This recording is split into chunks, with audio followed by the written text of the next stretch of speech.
ओम शांति। यदि जमावकेन इष्ट देव जी विशेषता 26/12/78 जमावकेन अज बाप दादा हर बार जी एक ही समय ते 4 रूपन जो वंश ॾिसनि था।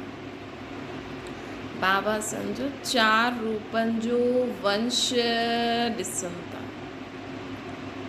पहिरियों हर हिक जो शिववंशी रूप ॾिसनि था। शिववंशी मतिलबु असांजो निराकार रूप बाबा ॾिसनि था। ॿियो बाबा ॾिसनि था ब्रह्मावंशी। निराकार रूप में शिववंशी असां सभु आत्मा आहियूं। ॿियो ब्रह्मावंशी जो बि आत्मा आहियूं बाबा जो ठही करे बाबा जी श्रेष्ठ मत ते हलनि थियूं। भले जेतिरो बि हलनि थियूं 1% बि हलनि थियूं। बाबा चईंदा आहिनि न फुल कास्ट ब्राह्मण ऐं हाफ कास्ट ब्राह्मण। त ब्रह्मा वंशीयुनि खे बाबा ॾिसनि था। टियों आहे देवता वंशी। टियों कहिड़ो आहे? देवता वंशी, असांजो दैवी स्वरूप। चौथों आहे इष्ट देव वंशी। असांजो छोजी 33 करोड़ देवी देवता आहिनि न, त तव्हांखे बि कोई न कोई पंहिंजो वॾो सम्झंदो ई हूंदो है न। त इष्ट देव वंशी जो रूप असांजो बाबा ॾिसनि था। तव्हां जेतिरी धारणा कंदव न, जीअं हलंदव हूअं तव्हांखे मञण वारा बि हलंदा। जीअं त असां निमित आहियूं है न। सिर्फ़ु तव्हां पंहिंजे घर गृहस्थी वारनि जे लाइ निमित न आहियो। अॼुकल्ह त पहिरियों त वरी बि ॿार माउ पीउ खे ॾिसी हूअं हलंदा हुया। अॼुकल्ह त हूअं बि नथा हलनि। त कोई तव्हांखे कॉपी कंदो हूंदो तव्हां जीअं हलो था। भले उहो तव्हांजे साम्हूं न आहे। तव्हां जो बि 33 करोड़ देवी देवता आहिनि मां तव्हां जो बि हूंदव त उहा तव्हांखे हुन रूप में कॉपी कंदा हूंदा। त हाणे तव्हां ख़ुशि थींदव त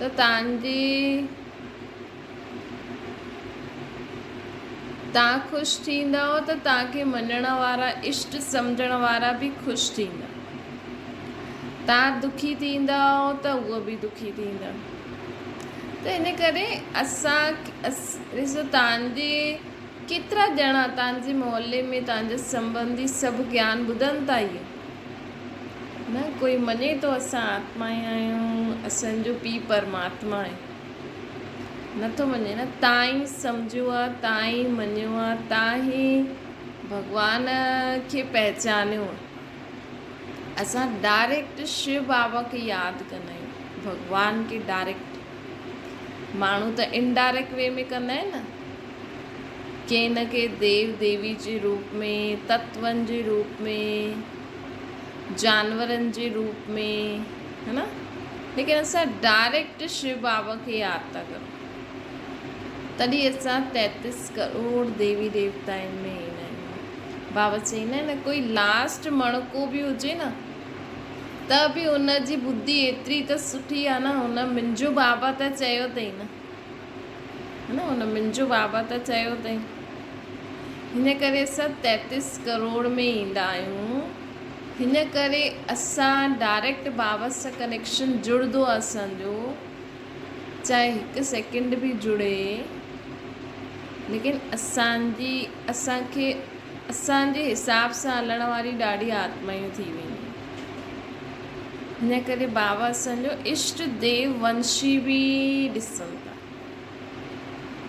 हर हिक जे 4 वंश जो रूप बाप दादा जे अॻियां स्पष्ट आहे। शिववंशी, ब्रह्मावंशी, देवतावंशी ऐं इष्टवंशी। त इहे 4 स्वरूप न पंहिंजे साम्हूं रोज़ इमर्ज कंदा करो। मां शिववंशी निराकार आत्मा आहियां। मां ब्रह्मावंशी ब्रह्मण आत्मा आहियां। ब्रह्मा बाप खे फॉलो करण वारी निराकार रूप शिव बाबा। साकार रूप में ब्रह्मा बाबा खे फॉलो करण वारी। मां देवता वंशी आहियां, सतयुगी सतो प्रधानता जी स्थिति अनुभव कजो। देवता वंशी में असां सभु आत्मा सतो प्रधान हूंदासीं। शरीर भले कहिड़ो बि आहे त शरीर में लाइट जे शरीर में अनुभव कजो। मां लाइट जे शरीर में देव आत्मा वेठी आहियां। लाइट जो त शुद्ध शरीर हूंदो न। ऐं चौथो पंहिंजो इष्ट देव वंशी, कि मुंहिंजे साम्हूं ॾाढी आत्मायूं आहिनि जो मूंखां सुख शांति ख़ुशी घुरनि थियूं। त बाबा खे यादि करे उन्हनि सभिनि आत्माउनि खे सुख जी, शांति जी, ख़ुशी जी, प्रेम जी, आनंद जी, सर्व शक्तियुनि जी किरणियूं ॾिजो। निराकार रूप, ब्रह्मण रूप, देवता रूप ऐं पंहिंजो इष्ट देव रूप जे में स्थित थी करे ऐं सभिनि आत्माउनि खे बाबा द्वारा पवित्रता, सुख, शांति, प्रेम, आनंद, ज्ञान, शक्तियुनि जी किरणियूं ॾिजो। हर हिक जे 4 वंश जो रूप बाप दादा जे अॻियां स्पष्ट आहे। भक्ति मार्ग में तव्हां श्रेष्ठ आत्मा भिन्न भिन्न रूप में भक्तनि जा इष्ट देव ठहींदा आहियो। कोई असांखे संतोषी देवी जे रूप में यादि थो करे, कोई विघ्न विनाशक गणेश जे रूप में। इहे बि संकल्प करे सघंदा आहियो। मां इष्ट देव सभिनि जे विघ्ननि खे विनाश करण वारो आहे। सभिनि जा विघ्न विनाश थी वञे, सभी आत्मायूं संतुष्ट थी वञे, सभी आत्माउनि जा सभु रोग समाप्त थी वञे शरीर जा, सभी आत्माउनि जो मन शांत थी वञे। है ना, ये संकल्प करो। विच विच में कॾहिं या तव्हांजे संबंधियुनि जो कोई दुख या दुनिया में कोई दुख जॾहिं बि ॿुधंदा आहियो, ॾिसंदा आहियो, त हिकु सेकेंड संकल्प कजो, बाबा खे यादि करे मां इष्ट देव सभिनि जा दुख दूर, इहो सभु इहे दुख, इन प्रकार जो दुख सभु दूर थी वञे पूरी दुनिया मां ई, पूरी दुनिया मां ई दूर थी वञे।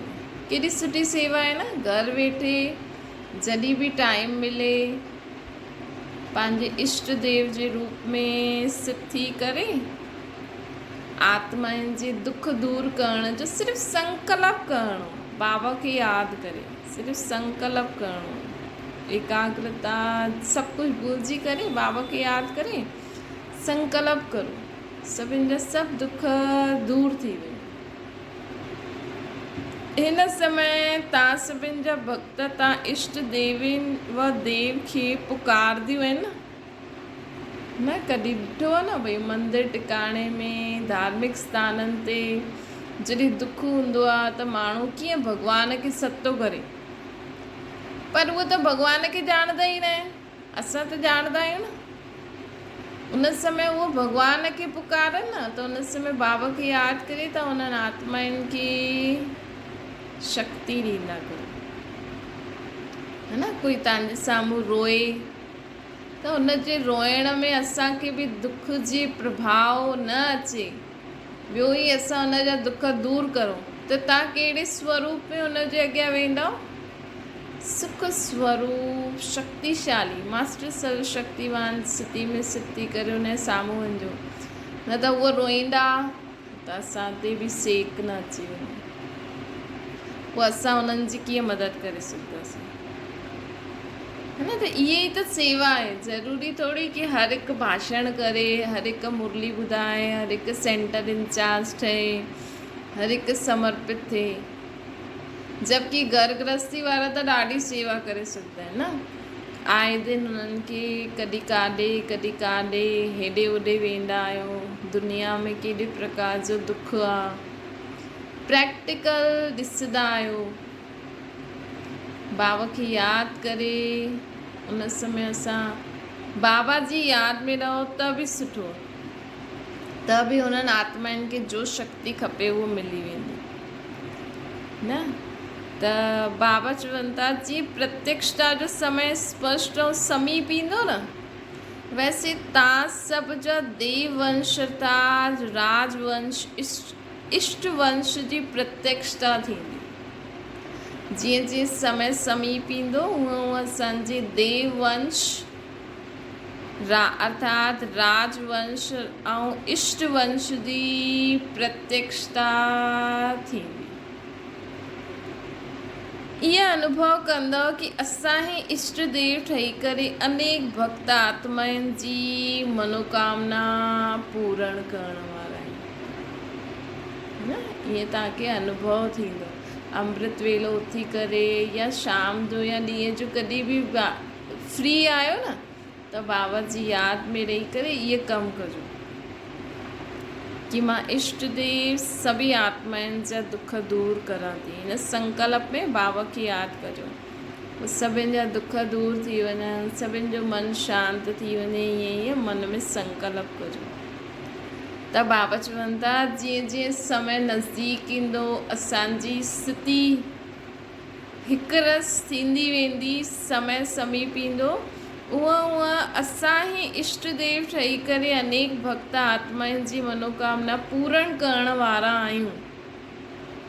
ये तव्हांखे अनुभव थींदो। जीअं राजवंश में नंबरवार आहे उअं ई पूज्य रूप में बि नंबरवार इष्ट ठहींदा।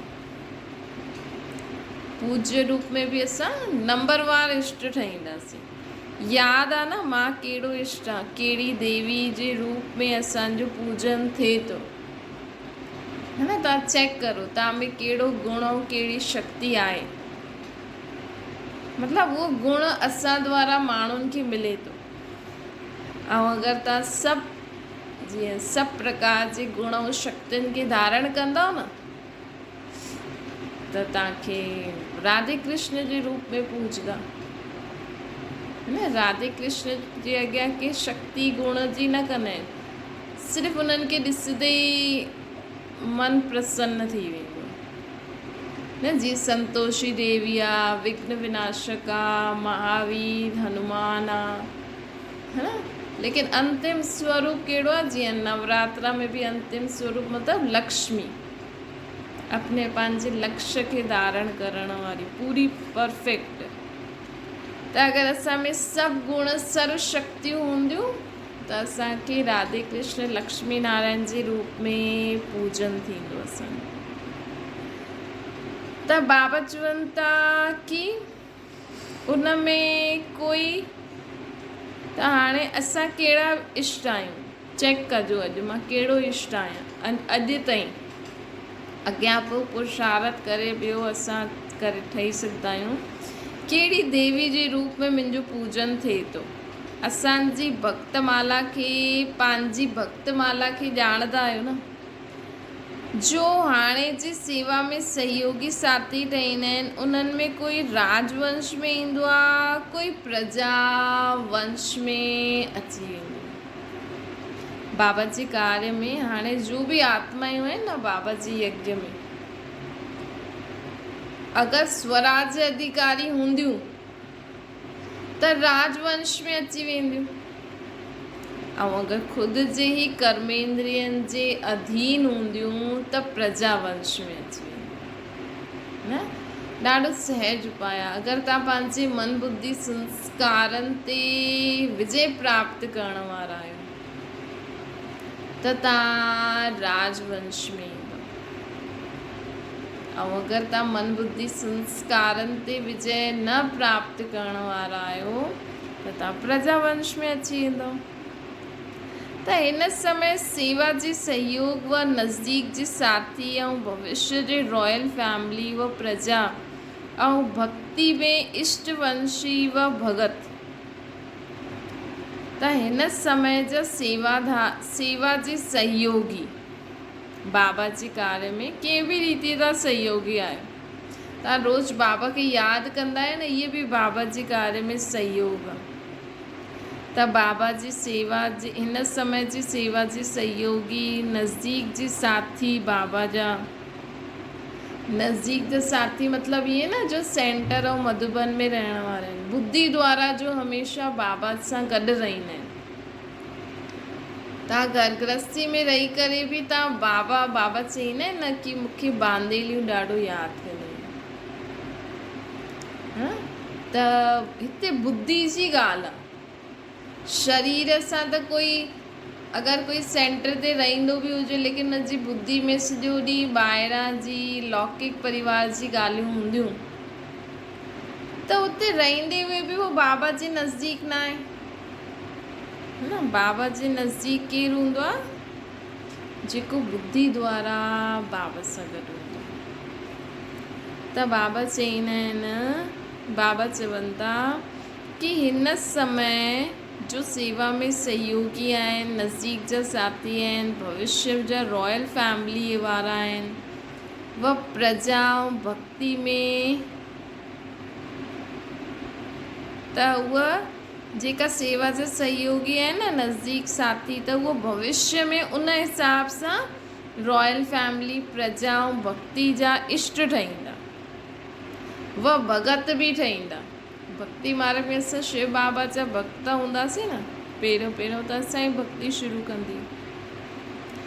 त जेतिरो हिन समय असांजो बुद्धि योग बाबा सां गॾु हूंदो, बाबा जे कार्य में सहयोगी हूंदासीं, उन हिसाब सां रॉयल फैमिली ठहींदी आहे, प्रजा ठहींदी आहे, भगत ठहींदा आहिनि, इष्ट देव ठहींदा आहिनि, इष्ट वंशी ठहींदा। इष्ट देवनि जी वंशावली बि ॾेखारींदा आहिनि, इष्ट देवनि जी वंशावली बि ॾेखारींदा आहिनि। कोई वॾो कोई नंढो, उन खां नंढो ॾेखारींदा आहिनि न। जीअं राम पोइ हनुमान जी राम जी खे पूॼई त उहो उन खां नंढा थी विया, पोइ हनुमान खे पूॼण वारा पोइ नंढा, ईअं इष्ट देव जी बि वंशावली थींदी आहे। त पंहिंजे पाण खां पुछो कि असां राजवंशी सो इष्टवंशी आहियूं, राजवंशी जो इष्टवंशी आहियूं। भई जो 8 गद्दी वेंदियूं लक्ष्मी नारायण द 1 2 3, उन्हनि जी त पूजा सुठी रीति थींदी हूंदी न। भले बाबा चईंदा आहिनि पूजा नंबर 1 वारे जी ई थींदी आहे, है न। त बि नाम त थींदो न कि इन्हनि जे वंश जा आहिनि, देव वंश जी आत्मा, विष्णु कुल जी आत्मा। त बाबा असांखे चवनि था ॾाढो ईज़ी आहे विष्णु कुल में अचणु, सतयुग में अचणु, लक्ष्मी नारायण जी डिनाइस्टी में अचणु ॾाढो ईज़ी आहे। सिर्फ़ु जो बाबा असांखे मुरली में चवनि था हुनखे प्रैक्टिकल में धारण कंदा हलो, बसि, ॿियो कुझु बि न आहे।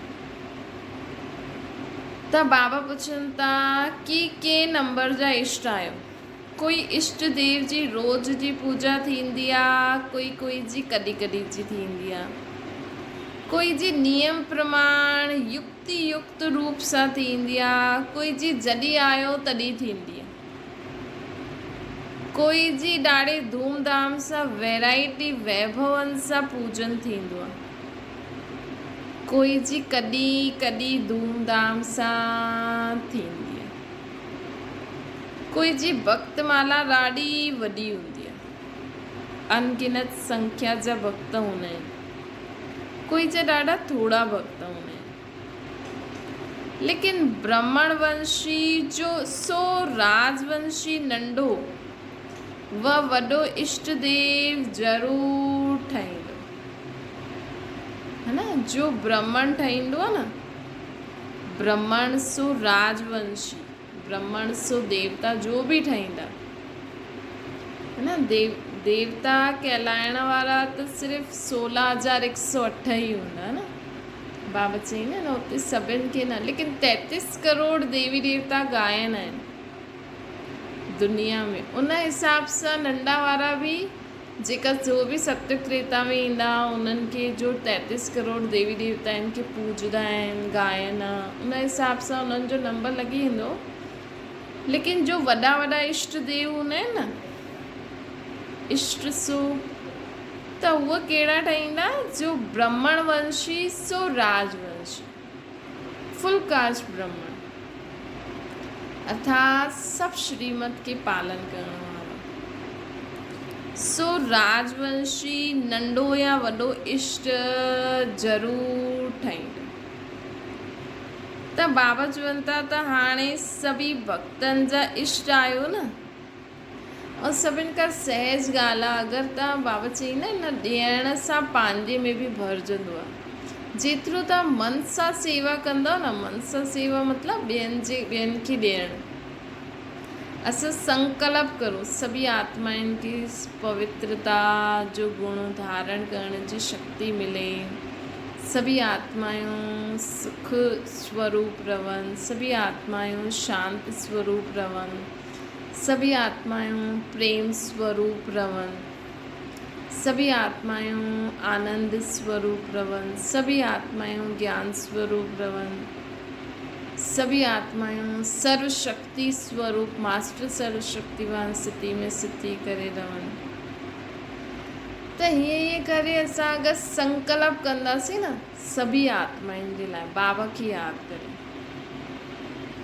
या विशेष जीअं अॼुकल्ह बाढ़ थी अचे, एक्सीडेंट था थियनि, हार्ट अटैक जी बीमारी आहे, कहिड़ी सारी बीमारियूं आहिनि, कंहिंजो बि दुख पतो लॻे थो या तव्हांखे ॿुधाइण में नज़र अचे थो, त सभी आत्माउनि जी शरीर कैंसर खां मुक्त थो थींदो वञे, सभी आत्माउनि जे शरीर जो हार्ट ठीकु हेल्दी थो थींदो वञे। इनखे चइबो आहे मन सां सेवा। इन सां छा थींदो, असांखे बि मिली वेंदो। ॿियनि जे लाइ रोटी ठाहींदासीं त असांखे बि मिली वेंदो न। वैसे त ख़ुदि जे लाइ कोई माण्हू स्पेशल चीज़ ठाहे न, कम से कम ॿियनि जे लाइ ठाहींदव त उन ॾींहुं ख़ुदि बि स्पेशल खाई वठंदव। त ॿियनि खे ॾियण ई ख़ुदि खे भरपूर करणो। त इहे करण सां छा थींदो, असां में बि भरपूरता अची वेंदी आहे। त बाबा चवनि था कि हाणे चेक करो, बाप दादा अॼु सभिनि खे इष्ट देव, सभी जो इष्ट देव ऐं देवी जो रूप ॾिसनि था। त चेक करो असां में कहिड़ो गुण आहे, कहिड़ो शक्ति आहे। उन हिसाब सां मूंखे मां अॼु जे ॾींहं ताईं कहिड़ो इष्ट ऐं देव ऐं देवी जे रूप में मुंहिंजी पूजा थींदी आहे। बाबा ॾिसनि पिया कि मुंहिंजा ॿार केतिरा पूज्य आहिनि, पंहिंजो पूज्य स्वरूप बि सदा साम्हूं रखो, पंहिंजो पूज्य स्वरूप बि सदा साम्हूं रखो। इष्ट श्रेष्ठ इष्ट देव ठहिण वारा जी विशेष 8 ॻाल्हियूं यादि रखो। श्रेष्ठ इष्ट देव ठहिण वारनि जी विशेष 8 ॻाल्हियूं यादि रखो। जीअं अष्ट शक्तियूं यादि आहिनि न, इष्ट ठहिण वारनि जी 8 विशेषता हूंदियूं। हुननि खे सुठी रीति सां ॼाणंदा आहियो न, पंहिंजी यादगार चित्र में ॾिसण सां बि उहा विशेषता अनुभव थींदी। त हाणे बाबा असांखे ॿुधाइनि था कि जेका इष्ट देव हूंदा न उन्हनि जी 8 विशेषतायूं ॿुधाइनि था। त ख़ुदि में चेक करो असां में इहे 8 ॻाल्हियूं आहिनि। पहिरीं विशेषता आहे इष्ट देव सदा रहमदिल हूंदो न, कोई तव्हांखे गारियूं ॾे, तव्हां सां बुरो करे, उन समय बि उन ते रहम ईंदो आहे कि अरे इहा आत्मा बुराई जी वश थी वई वीचारी न, इहे ईंदो आहे कहिड़ो रहम। हर आत्मा खे भटकण व भिखारीपन सां बचाइण। ॿियो बाबा चवनि था असांखे कहिड़ो रहम इहे ईंदो आहे कि इहा आत्मा बि वीचारी केॾी भटके थी, हिन टिकाणे हिन मंदिर हिन उहा, ऐं केॾो भिखारीपन आहे, मतिलबु भॻवान सां घुरे ई घुरे थी। त असांखे रहम ईंदो आहे उन्हनि ते न, असां उन्हनि खे सम्झाईंदा बि आहियूं पर वो सम्झंदा ई न आहिनि, पंहिंजे ई अहंकार में रहंदा आहिनि। कई कई आत्मायूं अहिड़ियूं हूंदियूं आहिनि न, असांखे नज़र अचे त उहे ॾाढी दुखी परेशान आहिनि, पर उहा भक्ति, जंहिंजी भक्ति करनि था, असां उन्हनि खे चऊं था परमात्मा खे यादि करो, लेकिन उहो मञनि ई नथियूं। ऐं अहंकारवश तव्हांखे बि ॿ टे ॿुधाए ॾींदियूं कि तव्हां त अलॻि थी विया आहियो, अलाए छा था करो, असांखे बि भटकायो था, ॿियो ई तव्हांखे चईंदी। त अहिड़ी आत्माउनि जे मथां असांखे रहम ईंदो आहे कि उन समय असां बि सोचंदा आहियूं अरे ॿुधे त नथी, फालतू में असांजो टाइम वेस्ट थी करे, न किनारो करे वठंदा आहिनि। चलो ठीकु आहे, उहो त न मञे त असांखे न चइणो खपे, लेकिन असांजे मन में उन्हनि जे लाइ ईअं न रहम भाव अचिणो खपे कि इहे आत्मायूं बि इन्हनि आत्माउनि जी बुद्धि बि खुली वञे, इहे आत्मायूं बि बाबा खे पहचाने वठनि, इहे बि भटकण सां, भिखारीपन सां मुक्त थी वञनि। हर हिक जे मथां रहम कंदो, पहिरीं विशेषता उन्हनि में हूंदी, निष्काम रहम दिल हूंदो न। हिकु थींदो आहे कि माण्हू ॿुधे न, मञे न, त असां उते ध्यानु ई न ॾींदा आहियूं। ठीकु आहे, नथो ॿुधे, नथो करे त हुनजी मर्ज़ी, उहो जो करे थो, लेकिन असांखे संकल्प करिणो आहे कि हिन जो बि कल्याण थिए, हिन जी बि बुद्धि में सम्झ अची वञे, इहे बि भटकण सां मुक्त थी वञे, एतिरो संकल्प करो बसि। बाक़ी हुनजे पुठियां न पाइणो आहे, छो जो हिकु बार अगरि कोई ईअं चईंदो आहे त बार बार जॾहिं समय मिले तॾहिं तॾहिं थोरो थोरो जगाईंदा वञो। बाक़ी हुननि जे लाइ ज़्यादा संकल्प न करो, बसि एतिरो संकल्प करो कि इहे बि भटकण सां छुट थी वञे। केते रहम ऐं केते न, हीअं न, हर हिक ते रहम करिणो। तव्हां ॿाहिरि वेंदा आहियो, माण्हुनि खे ॾिसंदा आहियो, त एतिरो त असां संकल्प करे सघंदा आहियूं न, सभिनि जी बुद्धि खुली वञे, सभी आत्मायूं बाप खे पहचाने वठनि, बेहद रूप में रहम दिल ठहो, बेहद रूप में रहम दिल ठहो। उन्हनि जे रहम जे संकल्प सां अन्य आत्माउनि खे पंहिंजे रूहानी रूप, रूह जी मंजिल सेकेंड में स्मृति अची वेंदी, है न। भले वो ज्ञान में न हले, लेकिन रूहानी रूप ऐं रूह जी मंजिल सेकेंड में स्मृति में अची वेंदी।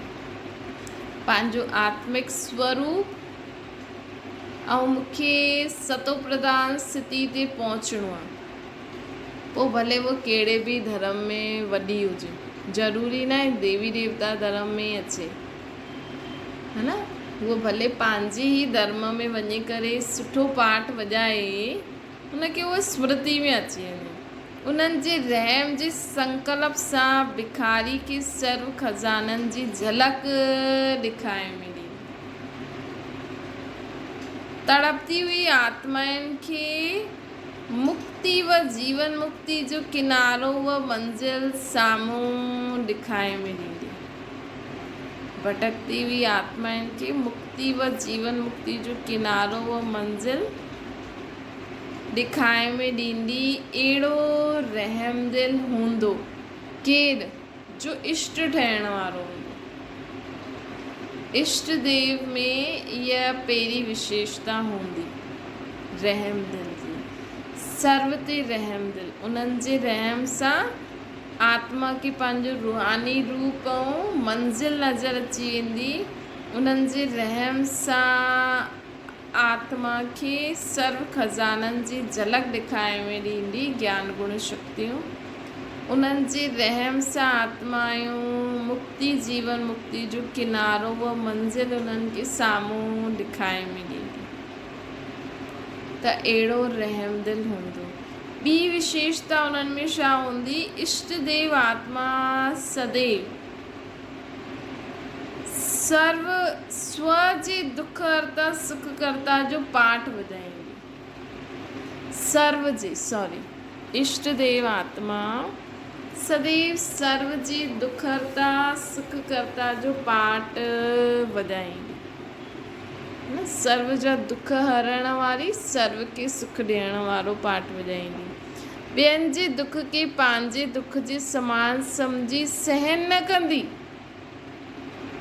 ये न असां ॿियनि जो दुख ख़ुदि में वठी वठूं, दुख खे भुलाइण जी व दुखी खे सुखी करण जी युक्ति व साधन सदैव उन्हनि वटि जादू जी चाबी मुआफ़िक़ हूंदी।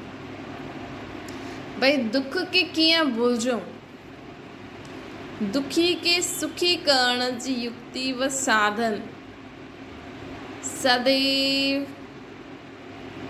उन्हनि वटि जादू जी चाबी मुआफ़िक़ हूंदो। दुख खे भुलिजण जी व दुख खे सुखी करण जी युक्ति व साधन सदैव उन्हनि वटि जादू जी चाबी जे मुआफ़िक़ हूंदो।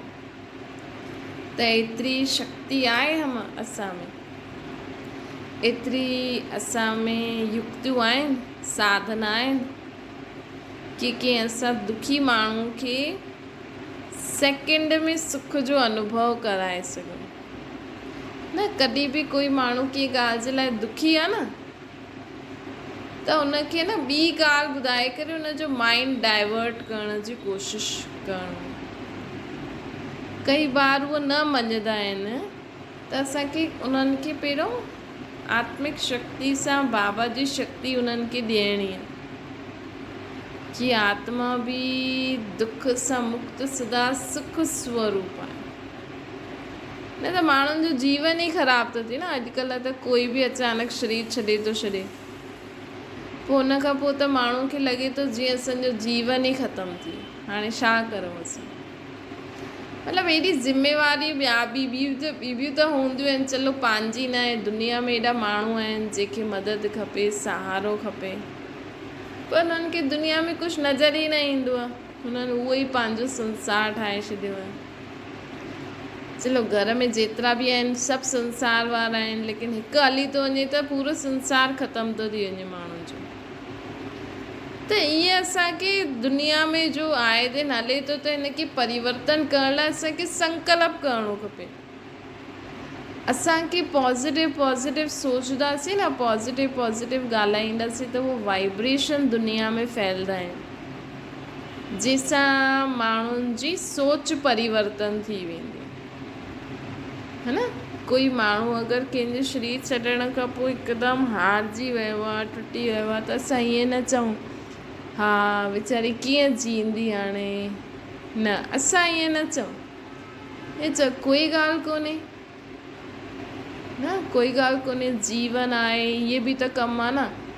ठीकु आहे, कोई बि हली वियो, लेकिन बाक़ी कम त आहिनि न, केरु कंदो।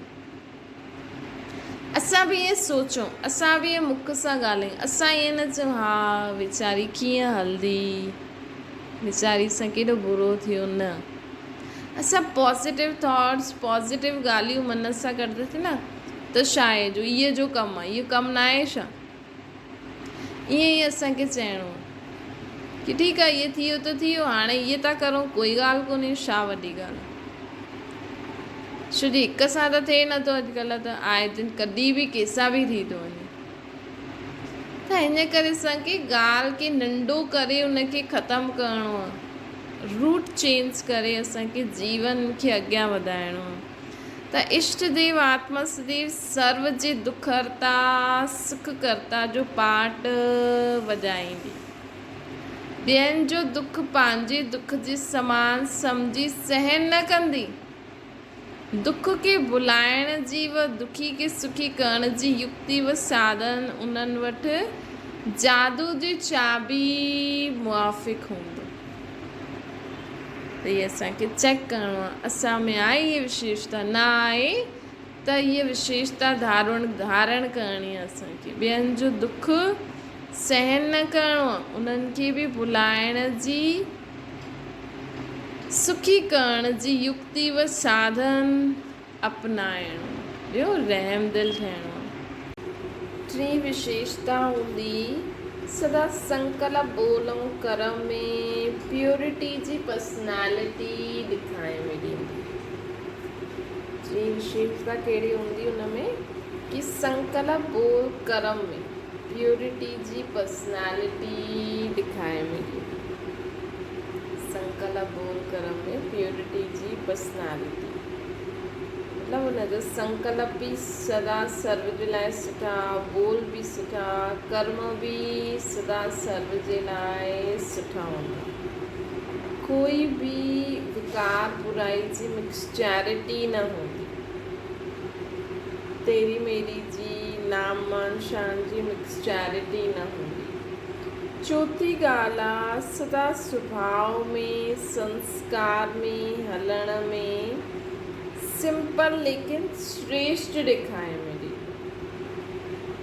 चौथी ॻाल्हि कहिड़ी हूंदी इष्ट देव में कि स्वभाव में संस्कार में चलन में सिंपल हूंदो लेकिन श्रेष्ठ अर्थात ऊंचो हूंदो। पंजी ॻाल्हि आहे जीअं असांजा जड़ चित्र सदा श्रृंगार आहे उहो ॾेखारे में ॾींदा आहिनि न, ईअं ई सर्व गुणनि जे श्रृंगार सां सदा सजी सजाए नज़र ईंदा आहिनि। अॼु बाबा चई न कि असांखे सुबुह जो वरदान में कि गुणमूर ठहिण लाइ छा करिणो पवंदो, सदा ख़ुदि जो ऑक्यूपेशन सम्झो कि मूंखे गुणनि जो दान करिणो। भई कंहिंमें क्रोध आहे, असां कलयुगी माण्हू छा चईंदा, अरे हिन में त ॾाढो ई क्रोध आहे, एॾो क्रोधी आहे, एॾो ज़िद्दी आहे, एॾो रोईंदो आहे। ऐं असांखे छा करिणो आहे, अगरि कोई असांजे साम्हूं क्रोध करे त असांखे छा करिणो आहे, हुनखे शांती जो गुण दान ॾियणो। कोई ज़िद्दी आहे त हुनखे ज़िद न करे, हुनजी ज़िद ख़तमु थी वञे, इहा हुननि जे लाइ संकल्प करिणो आहे, शुभ संकल्प कि हिनजी ज़िद ख़तमु थी वञे। इहे बि हर ॻाल्हि खे सम्झी करे हले, है न। ईअं असांखे गुणनि खे दान करिणो आहे, शक्तियुनि खे दान करिणो आहे, शुभ भावना शुभकामना रखणी आहे। तॾहिं असां छा ठही सघंदासीं, इष्ट ठही सघंदासीं। त बाबा चवनि था जीअं देवी देवताउनि जा चित्र जड़ चित्र सदा श्रृंगार आहे उहो ॾेखारे में ॾींदा आहिनि न, हूअं ई सर्व गुणनि सां सदा सजी सजाए नज़र ईंदा। हिकु मिंट वेट कजो। त बाबा असांखे चवनि था कि जेको इष्ट हूंदो न उहा जीअं हुनजा जड़ चित्र सदा श्रृंगार उहो हूंदा आहिनि, उहा ई सर्व गुणनि सां श्रृंगारो सदा ई नज़र ईंदी उहा आत्मा। त बाबा सर्व गुणनि सां सजण लाइ असांखे कहिड़ी युक्ति ॿुधाई अथई, सदा सम्झो कि मां गुणनि जो दान करण जो ऑक्यूपेशन आहे मुंहिंजो इहो ई कमु आहे। कहिड़ो कमु आहे मुंहिंजो, गुणनि जो दान करण जो। त असां गुणमूर ठही वेंदासीं।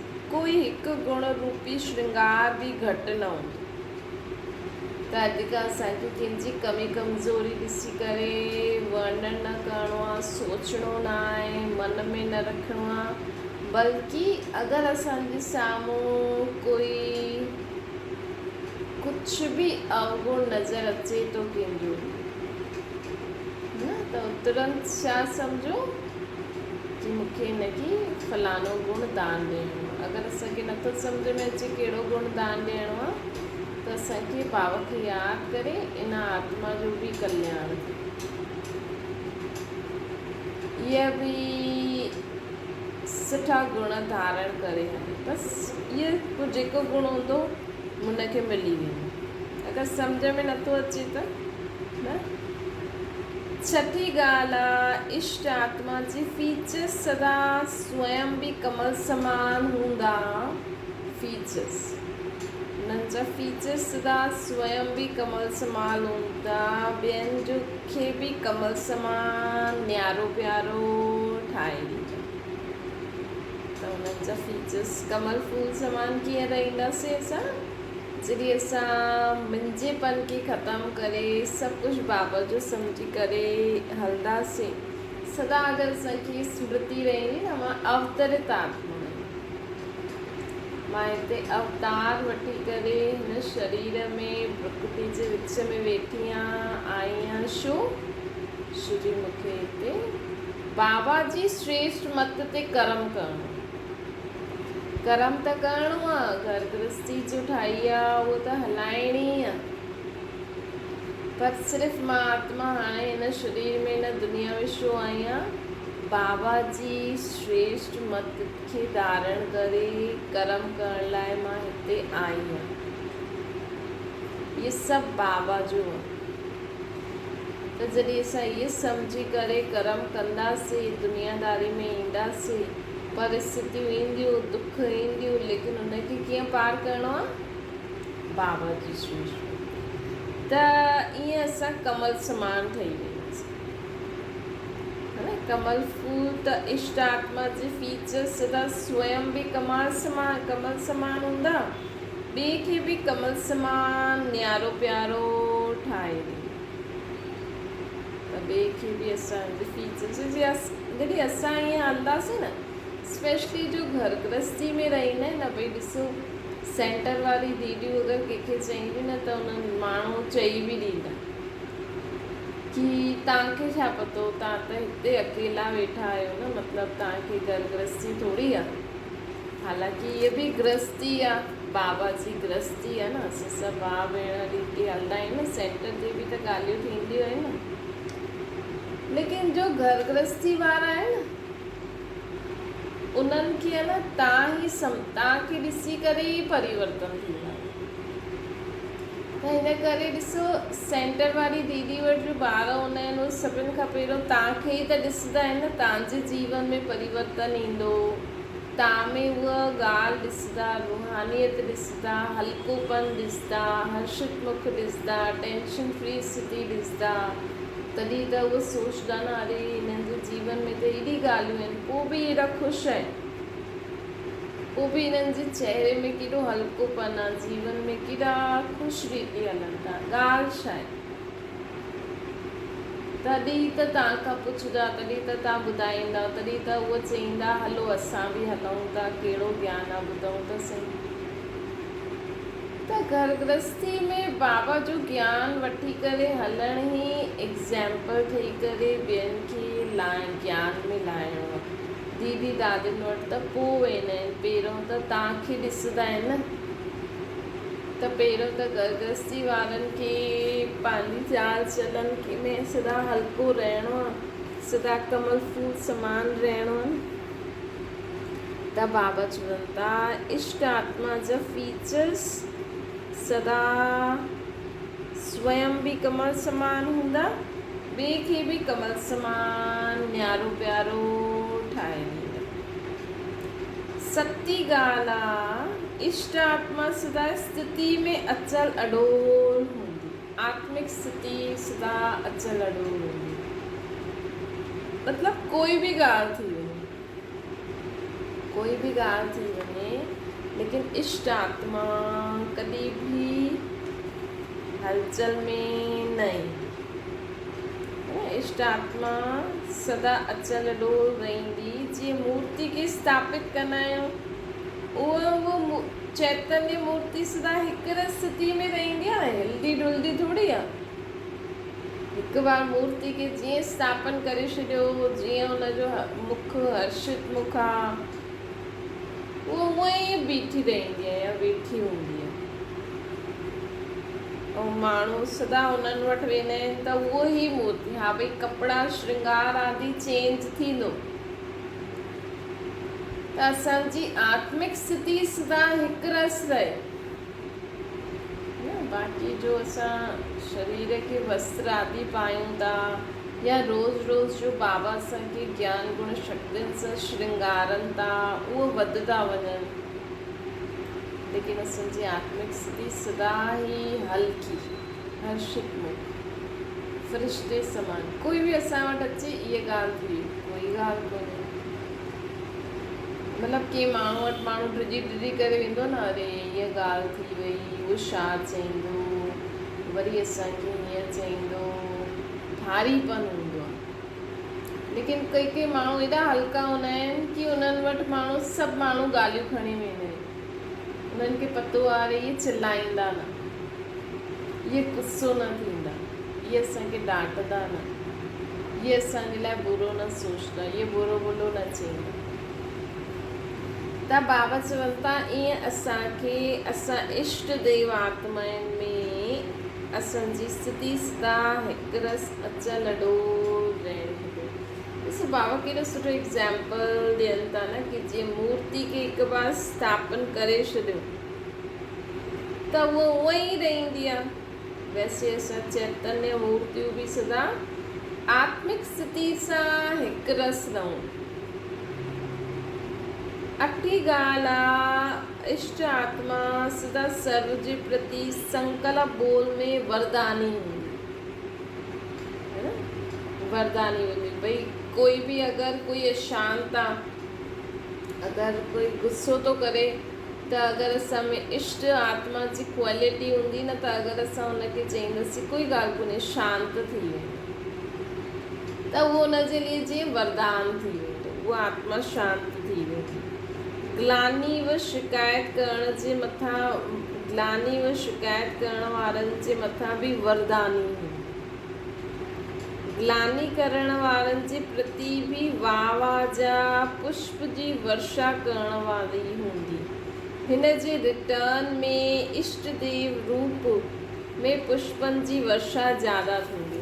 हाणे अगरि असांजी ग्लानी निंदा कंदो आहे न, अगरि असां हुननि जे लाइ बुरो न फैलाए करे सुठी ॻाल्हि फैलाईंदासीं, न उहो ॾाढी सुठी आहे पर उन ॾींहुं हुनखे शायदि ईअं थी वियो हूंदो, पर ॾाढी सुठी आहे।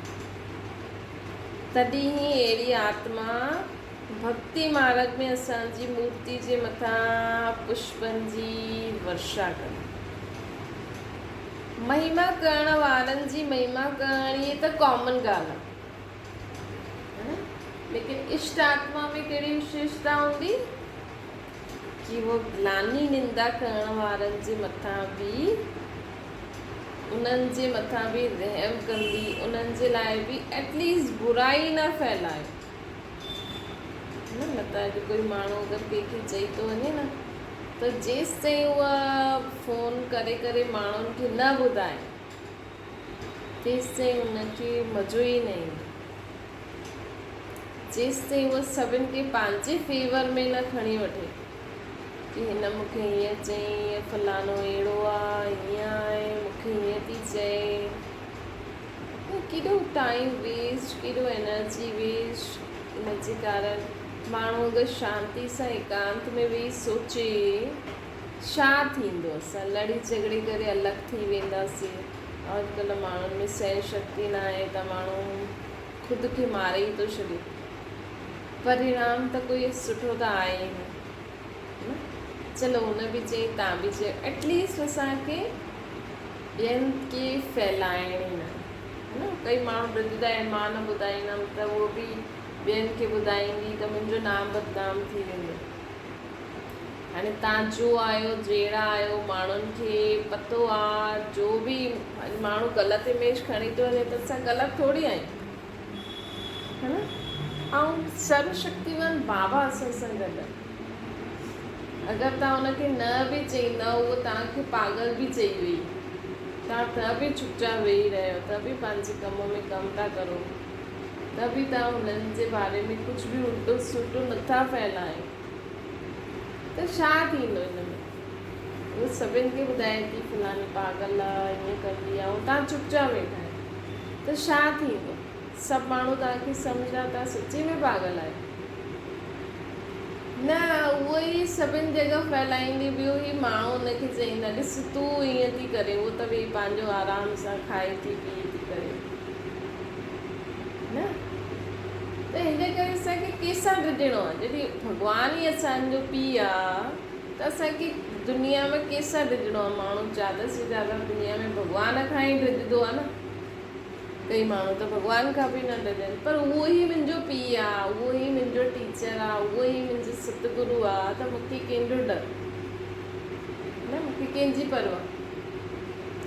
त हीअं ई असांखे ख़ुदि खे तयारु करिणो आहे, उन समय न थी सघंदो आहे। ये जॾहिं असां ज्ञान ॿुधंदा आहियूं न, ये जीअं जीअं असां रोज़ रोज़ ज्ञान ॿुधंदा आहियूं न, जो रोज़ रोज़ असांखे नई नई पॉइंट्स ॿुधाइण में सम्झ में ईंदियूं आहिनि, बाबा ॿुधाईंदा आहिनि, त ये प्रैक्टिकल में ख़ुदि जे मथां संकल्प करो कि बराबरि आहे। अगरि कोई मुंहिंजी ग्लानी करे, बाबा चवनि था कि इष्ट आत्मा उहो हूंदी आहे जो ग्लानी करण वारनि जे मथां बि पुष्प मतिलबु हुनजी महिमा कंदी, हुनजे लाइ बुरो भलो न फैलाईंदी। त अॼु बाबा असांखे ॿुधायूं था, अॼु प्रैक्टिकल में असांखे वेही करे या हलंदे फिरदे वीचार करिणो। अच्छा, अगरि मुंहिंजी ईअं कोई मूंखे इंसल्ट करे, मुंहिंजी ग्लानी कहे, अॻियां तव्हांजी कंहिं कई आहे ऐं तव्हां उन्हनि खे उल्टो सुठो चयो बि आहे ऐं फैलायो बि आहे, त हाणे सोचो हा बराबरि अगरि हुन मुंहिंजी ग्लानी कई त मूंखे मां हुनजी बारे में बि सुठो कीअं चवां, हुनजे लाइ मूंखे बाबा कहिड़ी श्रीमत ॾिनी अथई। चलो उहो बि आत्मा मुंहिंजो नंढो भाउ आहे, चलो उहो बि अज्ञानता जे वश न चई छॾे, चलो मुंहिंजो हिसाबु किताबु हूंदो, चलो हुन मूंखे चई त चई, मां पागल थी थोरी वियमि न, मां छो ॿियनि खे, इहे कई बार माण्हू चईंदा बि आहिनि, समझदारी जी ॻाल्हियूं चईंदा बि आहिनि, लेकिन हुनखे प्रैक्टिकल में लाइण लाइ जो परमात्मा जी शक्ति खपे न, उहो असां करे सघंदा आहियूं, है न, ॿिया बि करे सघंदा आहिनि। अगरि बाबा खे यादि करनि त असांखे एॾी वॾी सुठी अपॉर्चुनिटी मिली आहे, त असां अगरि नथा करे सघूं त बाबा मां तव्हांखे यादि थी करां, मूंखे इहा ॻाल्हि जीवन में प्रैक्टिकल में लाइणी, असां बाबा खे यादि करे संकल्प करो, मां ग्लानी करण वारनि जे प्रति बि वाह वाह जा पुष्पनि जी वर्षा करण वारी आत्मा आहियां। संकल्प करो कि मां आहियां, मां ग्लानी करण वारनि जे प्रति बि वाह वाह जा पुष्प जी वर्षा करण वारी आहियां। त इहे संकल्प करण सां छा थींदो, बाबा खे यादि करण सां असां में उहा शक्ति भरिजी वेंदी। त इहा असांखे बाबा विधि ॿुधाए थो, है न। माण्हू चईंदा, कॾहिं कॾहिं माण्हू चईंदा न, हा इहे त सभई चईंदा आहिनि, ठीकु आहे हुन पागल चईं त छा थियो, माण्हू ॿियनि खे चईंदा आहिनि चुप थी वञ न, तूं पागल आहे थोरी चैन ॾिस, लेकिन उहो करे छो न पाईंदा आहिनि। श्री इहे गुण असांखे धारण, आत्मा में शक्ति हुजणी खपे हुनखे सहन करण जी, समाइण जी, हुनजे बारे में सुठा शब्द मुख सां मन सां चइण जी, उहा शक्ति असांखे बाबा ई ॾिनी। ऐं उहो कीअं मिलंदी आहे, योग सां। योग कीअं लॻाइबो आहे, योग स्पिल कीअं मिलंदी, जॾहिं असां ख़ुदि खे आत्मा सम्झी बाबा खे यादि करे संकल्प करो, बाबा मां तव्हांजी आत्मा आहियां जो ग्लानी करण वारनि जे प्रति बि वाह वाह जा पुष्पनि जी वर्षा कंदी आहे। त जॾहिं असां इहे संकल्प कंदासीं न बाबा खे यादि करे, त असां में बाबा में जो इहे शक्ति आहे, गुण आहे जो बाबा असांखे चवनि था, उहा असां में धारण थी वेंदी, उहो धीरे धीरे असांजो इहे संस्कार ठही वेंदो। चईंदा न, मां शांति स्वरूप आत्मा आहियां, मां शांति, त बाबा मां उहो शांति जो गुण, शांति जी शक्ति असां में ईंदी आहे, ऐं कंदे कंदे उहो असांजो संस्कार ठही वेंदो। त ईअं योग बि खपे, ज्ञान त आहे, लेकिन योग सां असांखे हुन पॉइंट खे स्वयं में धारण बि करिणो आहे। त अठी विशेषता छा हूंदी इष्ट आत्मा में, कि उहो ग्लानी करण वारनि जे मथां बि पुष्पनि जी वर्षा कंदी। त चेक करो, अगरि मूं में इहो गुण न आहे त मूंखे धारण करिणो आहे। इन जे बदिले भक्ति मार्ग में इष्ट जे रूप में असांजे मथां उहा आत्मा फूलनि जी वर्षा कंदी। महिमा करण वारनि जी महिमा करणु इहा कॉमन ॻाल्हि आहे, लेकिन ग्लानी करण वारनि जे गले में बि गुणमाला पाइण आहे, जन जन्मनि जे लाइ उनखे पंहिंजो भक्त ठाहिणो आहे। ॾिसो, अगरि अॼु तव्हां कंहिं ग्लानी करण वारनि जी बि महिमा कई त उहा तव्हांजो भगत थी वियो। तव्हां करे ॾिसो, ये युक्ति आहे। असांखे ॿियनि खे भगत मतिलबु झुकण वारो, असांखे ॿियनि खे झुकाइणो या इहे ठाहिणो न आहे, लेकिन उहो ऑटोमेटिकली थी वेंदो न। अॼु अगरि ॿार तव्हांजी केतिरी बि चए मम्मी ईअं थी करे, मम्मी ईअं थी करे, या ससु तव्हांजी केतिरी बि ग्लानी करे थी, लेकिन त बि तव्हां अगरि सस जे लाइ कोई बि उल्टी सुल्टी ॻाल्हि कंहिंखे बि न चओ, लेकिन बाबा परमात्मा खे चइजो, मन में न रखिणो आहे। अगरि जास्ती मन में अचे थी त असांखे बाबा जे साम्हूं ॿुधाए करे उनखे ख़तमु करिणो आहे। हीअं न असां सोचे सोचे डिप्रेशन में, मतिलबु डिप्रेशन मतिलबु हिकु ॻाल्हि खे ज़्यादा सोचंदा आहियूं न। बाबा खे यादि करे ज्ञान युक्त शक्तिशाली स्थिति सां असांखे शांति रही करे उन जे लाइ बि उनखे बि जीअं उहो नंढो ॿार आहे, है न, असां ईअं सोचंदा आहियूं चलो ठीकु आहे, उहो नंढो ॿार आहे, है न। या कॾहिं कॾहिं थींदो न कि हिकु जॻह ते माण्हू वेही वेही करे छा करे, ऐं हुन ससु जो घरु हाणे तव्हां था करो, पहिरियों उहो सभु कुझु कंदी हुई, पहिरियों उहो सभु कुझु हुननि जे कंट्रोल में हुयो, हाणे धीरे धीरे नुंहं जे कंट्रोल में अचे थो त हुन आत्मा सां कुझु छिने थो, या उहो तव्हांखे ॾेई नथी सघे, या उहा आत्मा चाहे थी कि तव्हां सुठी रीति सिखी वठो न। त ॿ ॻाल्हियूं थींदियूं आहिनि, या उहो तव्हांखे न ॾियणु चाहींदी आहे, या उहो तव्हांखे सुठी एक्सपीरियंस ठाहिणु चाहींदी आहे, मतिलबु कि तव्हां सभु कुझु सिखी वञो। कोई बि ॻाल्हि थी सघंदी आहे न, असांखे उन्हनि में न वञिणो आहे, असांखे बसि इहो सोचणो आहे चलो ठीकु आहे, मूंखे बाबा छा चए अथई, मूंखे इहो गुण धारण करिणो, ऐं असां सस जी बि ग्लानी न कई, कंहिंखे बि कुझु चऊं नथा, बाबा खे यादि करे करे सहन करे समाए करे बाबा जी यादि में हलूं था। ॿियो ई अगरि हुनजे सस जे बारे में असां सुठो था चऊं, न न इहे त मूंखे सेखारीनि था न, इहे बि चाहिनि था कि मां बि सिखी करे सुठी रीति घरु हलायां, त ॾिसो धीरे धीरे उहा ससु बि तव्हांजी भगत थी वेंदी। भगत मतिलबु कि तव्हांजी महिमा करणु लॻी वेंदी, तव्हांजे गुणगान करणु लॻी वेंदी, तव्हांजे मथां बि फूल बरसाइणु लॻी वेंदी न, तव्हांजी बि महिमा कंदी वेंदी। त ईअं ई असां कहिड़ी बि आत्मा जो ग्लानी करण वारी आहे न, हुनखे बि हुनजी महिमा करे असां हुननि खे पंहिंजो भगत ठाहे सघंदा आहियूं। साथ साथ वर्तमान समय हुनखे पंहिंजो सहयोगी बि ठाहे सघंदा आहियूं। अगरि असां ईअं कंदासीं न, अॼु हिकु ग्लानी कंदो ॿियो बि कंदो त ॿिन्हिनि में दूरी थी वेंदी, घरु कीअं ठहींदो, ईअं ई त ठहींदो न। ऐं हिकु ग्लानी कंदो ॿियो चवंदो चलो ठीकु आहे, चुप रहंदो, ॿियो बि हुनखे सुठी रीति, कॾहिं कंहिंखे गुस्सो अची वियो त हुनखे शांति सम्झी करे शांति करे हुनजे लाइ बि सुठी सुठी ॻाल्हियूं चई त उहो हुनजो सहयोगी बि थी वियो न। ॿार खे माउ पीउ ॿार खे पंहिंजो कीअं ठाहींदो,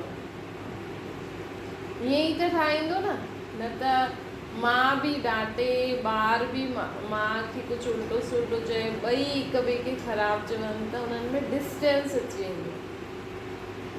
लेकिन ॿार वरी बि समझदार, ॿार खे अगरि माउ पीउ कुझु चईंदो त बि ॿार मां वठी ईंदो न, शुरू अंदरि प्यारु हूंदो आहे, अंदरि शुभ भावना हूंदी आहे न माउ जी। लेकिन असांखे डांटणो अपशब्द चई करे डांटे मारे करे न सम्झाइणो आहे, पर हिकु ॻाल्हि आहे, हिकु ॿार खे बि माउ पीउ पंहिंजो ठाहिण जे लाइ कुझु चई करे बि पोइ वापसि सां हुन सां प्यार सां ॻाल्हाए करे हुनखे पंहिंजो कंदा आहिनि न। त ईअं असां घर में ॿिया मेंबर्स बि जो आहिनि उन्हनि खे बि असां हिन रीति पंहिंजो करे हलूं त घरु ठाहियूं। त इष्ट देव में कहिड़ी कहिड़ी विशेषता हूंदी आहे, रहम दिलि हूंदो, दुख हरता सुख करता हूंदो, ॿियनि खे दुख सां दूर सुख सदा सुख स्वरूप थियण जी युक्ति ॿुधाईंदो। टी विशेषता हूंदी, संकल्प बोल कर्म में शुद्धता हूंदी, प्योरिटी हूंदी, चौथी ॻाल्हि आहे सुभाउ संस्कारनि में भले ई सिंपल हूंदो, भले ई हुनजो सुभाउ संस्कार सिंपल हूंदा लेकिन श्रेष्ठ ऊंचा हूंदा, परमात्मा जी श्रीमत ते हलण वारा हूंदा। पंजी ॻाल्हि हूंदी कि उहे सदा ई ॿियनि खे गुणदान कंदा। जीअं जड़ चित्र सदा गुणनि सां श्रृंगारंदो आहिनि, उहो बि सदा गुण मूर्त थी करे ॿियनि खे गुणदान कंदा। इहे सदा यादि रखिजो। मुंहिंजो कमु छा आहे, क्रोधी खे क्रोधी छेड़ण न आहे। कोई ॿार असांजे साम्हूं ज़िद करे त छा चईंदा आहिनि, तूं ज़िद न कंदो कर, गुस्से सां चईंदा आहिनि न, या चईंदा आहिनि कि तूं रोज़ु ज़िद थो करे, ॾाढो ज़िद्दी थी वियो न। उनखे उहो जेतिरी बार ज़िद करे असांखे ओतिरी बार प्यार सां, मन सां, शुभ संकल्प सां उनखे चइणो आहे मन में, या उनखे कि ॿार ज़िद न कंदीसि। मन में बि उहा शुभ भावना हुजणी खपे। उनखे आत्मिक दृष्टि सां ॾिसी करे बाबा खे यादि करे चओ। वो 1000 बार ज़िद करे सां 1000 बार ओतिरी प्यार सां चए। त इन रीति असांखे सभिनि खे गुणदान करिणो। छठी ॻाल्हि आहे कि इष्ट देव सदा ख़ुदि बि फीचर्स सां कमल समान रहंदो, ॿियनि खे बि कमल समान न्यारो प्यारो ठाहींदो। सती ॻाल्हि आहे कि उहो सदा अचलड़ो हिकु स्थिति वारो हूंदो। अठी ॻाल्हि आहे उहो सदा ई संकल्प बोल में वरदानी हूंदो ऐं ग्लानी करण वारनि जे मथां बि उन्हनि जी बि महिमा कंदो, उन्हनि जी ग्लानी करे फैलाईंदो। इहे 8 ॻाल्हियूं सदा असांखे यादि रखिणियूं आहिनि इष्ट देव ठहिण लाइ। जीअं अॼुकल्ह तव्हां विशेष आत्माउनि जे स्वागत जे समय गले में स्थूल माला विझंदा आहिनि, त पोइ तव्हां छा कंदा आहियो, विझण वारे जे रिटर्न में उन्हनि खे बि विझी छॾींदा आहिनि। थींदो न, अगरि कोई गले में माला विझे त माण्हू ख़ुदि जी लाहे करे ॿियनि खे पाराईंदो। त ईअं ई ग्लानी करण वारनि खे बि तव्हां गुणमाला पारायो, त उहा स्वतः ई असांजी गुणमाला तव्हांखे रिटर्न करे। त ग्लानी करण वारनि खे असां माला पहिरायूं त उहो बि माला उतारे करे, मतिलबु उहो बि असांजा गुण ॻाइण लॻी वेंदा। जीअं बाप जे हर क़दम ऐं हर कर्म में गुण ॾेखारे में ॾींदा आहिनि, गुण ॻाईंदा आहिनि, उहो तव्हां इष्ट देव महान आत्माउनि जे सदा गुण ॻाईंदा। अर्थात इहे ॾियण ई अनेक बार जो वठण थी। तव्हां हिकु बार कंहिंजी तारीफ़ करे वठो दिलि सां, वो केॾो प्यार तव्हांजे लाइ उनजे मन में केॾो प्यार अची वेंदो है न। के ॿार खे तव्हां सदा ई प्यार सां ॻाल्हाईंदा आहियो, हुन सां प्यार सां हलंदा आहियो, त हुनजो बि रिटर्न तव्हांखे उहो ज़रूरु मिलंदो आहे। हा, कॾहिं कॾहिं उन्हनि जो मूड ईअं हूंदो आहे, ॿाहिरि जी दुनिया में फ्रस्ट्रेशन थोरो अची वेंदो आहे, बाक़ी उहो नीड्स असांजे लाइ उनजे मन में सदा रिगार्ड रिस्पेक्ट रहंदो ई आहे। हाणे सम्झो इष्ट देव जी विशेषता, त हाणे सभी पंहिंजे पाण खे चेक करो। इष्ट रूप, इष्ट स्वरूप केसि ताईं असांजो तयारु थियो है न। जॾहिं मूर्ति तयारु थी वेंदी न, तॾहिं परदो खुलंदो। जॾहिं मूर्ति तयारु थी वेंदी तॾहिं परदो खुलंदो। त तव्हां सभु तयारु आहियो? व कोई तयारु करे थो, तव्हांजा भक्त अधूरो साक्षात्कार में राज़ी न थींदा आहिनि। इन करे पंहिंजे इष्ट देव स्वरूप खे सदा सजे सजाए रखो, सम्झो। अर्थात सदा रहम दिल, दुख हरता, हिकु स्थिति सदा ई, अगरि असांजो इष्ट देव जो रूप सदा ई सजल सजायल रहे त असां उन में सजे सजाए में कहिड़ा ॻाल्हियूं ॾिसंदा, सदा असांजो रहम दिल स्वरूप हुजणो खपे। सदा सुख स्वरूप, दुख हरता सुख स्वरूप, सदा संकल्प बोल कर्मों में प्योरिटी हुजणी खपे, सदा स्वभाव संस्कार में सरल इजी सिंपल, सदा ही गुणदान करण वारो, सदा ही कमल समान रहण वारो, सदा ही हिकर स्थिति रहण वारी, सदा ही ग्लानी करण वारनि जे मथां बि महिमा जो पुष्प फिटी, मतलब महिमा करण वारा। अगर ये सब ॻाल्हियूं असां में आहिनि त असांजी मूर्ति सदा ही सजी सजाई रही।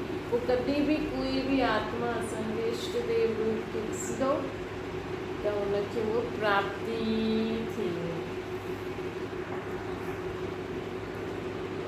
बाबा चवनि था कि विदेश में जो भिन्न भिन्न स्थान ते विशेष आत्माउनि जे सहयोग जे आधार सां विजय जो झंडो पाईंदो। त बाबा चवनि था विजय जो फाउंडेशन पाईंदो। जीअं अॼुकल्ह जी दुनिया में बि हर स्थान जी मिट्टी हिकु स्थान ते इकट्ठी कंदा आहिनि, त हर विदेश जे स्थान ते विशेष व्यक्तियुनि जे आवाज़ द्वारा भारत में विजय जो झंडो फाउंडेशन मजबूत थींदो, है न। भारत जा विदेश जा कोई विशेष माण्हू इहा आवाज़ करदा बाबा आया आहिनि, पोइ हुन द्वारा भारत में विजय जे झंडे जो फाउंडेशन मजबूत थींदो। त बाबा चवनि था त विदेश हिन कार्य जे फाउंडर आहिनि। झंडो लहराइण खां पहिरियों फाउंडेशन खपे। त भारत झंडो कॾहिं लहराईंदो दिल्ली में, जॾहिं विदेश मां आवाज़ ईंदी। त विदेश वारनि खे केॾी सेवा करणी खपे, है न। त दुनिया जो दुख घटि थियण जो उन्हनि जे मथां केॾी वॾी ड्यूटी आहे। त विदेश हिन कार्य जो फाउंडर आहे न, झंडो लहराइण खां पहिरियों फाउंडेशन खपे। हर स्थान सां निकिती हुई विशेष आत्माऊं रूपी फूलनि जो गुलदस्तो बाप दादा ऐं सर्व परिवार जे अॻियां पहिरियों विदेश भेंट कंदो। गुलदस्तो ठहे थो न, अहिड़ी विशेष खुशबू अर्थात विशेषता हुजे जो फौरन सां भारत ताईं पहुची वञे। मतिलबु जीअं हाणे अगरि प्रेसिडेंट बाबा जे घर ईंदा आहिनि त कीअं भारत में फैली वेंदो आहे न, अरे भारत जो प्रेसिडेंट बि ब्रह्म कुमारी आहे। हूअं ई विदेश मां हर स्थान मां जाते जाते बि मुख्य स्थान आहिनि न विदेश जा, US, UK, रशिया, इन्हनि सभिनि स्थाननि मां जो विशेष व्यक्ति आहिनि, जॾहिं उहे चईंदा उहे बाबा जे कार्य में मददगार थींदा, उहे बाबा जे ज्ञान में ईंदा, तॾहिं भारतवासी सोचंदा अरे विदेश जो एॾो वॾो माण्हू ब्रह्म कुमारी में छा थो करे, है न। तॾहिं भारतवासी जगदा। त बाबा चवनि था कि अहिड़ो गुलदस्तो भारत विदेशी ठाहिनि था न, अहिड़ी विशेष खुशबू अर्थात विशेषता हुजे जो फौरन सां भारत ताईं पहुचे। ईअं अहिड़ा खुशबूदार रूहानी रूहे गुलाब, सदा गुलाब जो गुलदस्तो तयारु थिए थो न। जीअं कोई ॾाढो सुठी मन जी मोहित करण वारी खुशबू हूंदी आहे न, त न चाहींदे हुए बि हुन तरफ़ अटेंशन वेंदी आहे। त इहे किथां खां खुशबू अचे थी, त अहिड़ी रूहानी रूहे गुलाब जी खुशबू जॾहिं भारत ताईं पहुचंदी त हुननि जे अटेंशन त सभिनि जो अटेंशन हुननि तरफ़ आकर्षित थींदो कि अरे विदेश जो एॾो वॾो माण्हू माउंट आबू में छा थो करे। बाबा चईंदा आहिनि हाणे समय अहिड़ो ईंदो कि विदेशी बाबा जे घर में टूरिस्ट, जीअं अॼुकल्ह टूरिस्ट ज़्यादा वेंदा आहिनि ताजमहल ॾिसण, कृष्ण जी वृंदावन ते केॾा ईंदा आहिनि, काशी, हिन धार्मिक स्थान ते विदेशी ॾाढा वेंदा आहिनि न। लेकिन समय हाणे अहिड़ो ईंदो कि विदेशी माउंट आबू में बि बाबा जे घर ॾिसण ईंदा। त जॾहिं अगरि इहा हाणे बि प्रत्यक्ष अंत समय त नज़र अचे ई थो न, ॾाढा सारा साइन, हाणे केॾा सारा संत बि चईंदा आहिनि कि हा बाबा जो कार्य आहे, शिव बाबा आहे इहो। त जॾहिं विदेशी बि हीअं अचणु शुरू थींदा न, तॾहिं सम्झो कि बसि हाणे समय अची वियो, हाणे कॾहिं बि प्रत्यक्षता थी सघंदी आहे। न हिकु सेकेंड लॻंदो, कॾहिं के विदेशी खे टच थी वियो फॉरेन में, कॾहिं वो चए मूंखे हाणे ई हलणो आहे माउंट आबू, बाबा जे घर हाणे ई हलणो आहे, ऐं हिते पहुची वञे त न्यूज़ में त ॾाढो जल्दी अची वेंदो आहे। त हीअं करे अलाए कीअं बि करे प्रत्यक्षता थी वेंदी। त असांखे उहो ॾींहं जो असां तयारु रहूं, उहो ॾींहुं त कॾहिं बि अची वेंदो।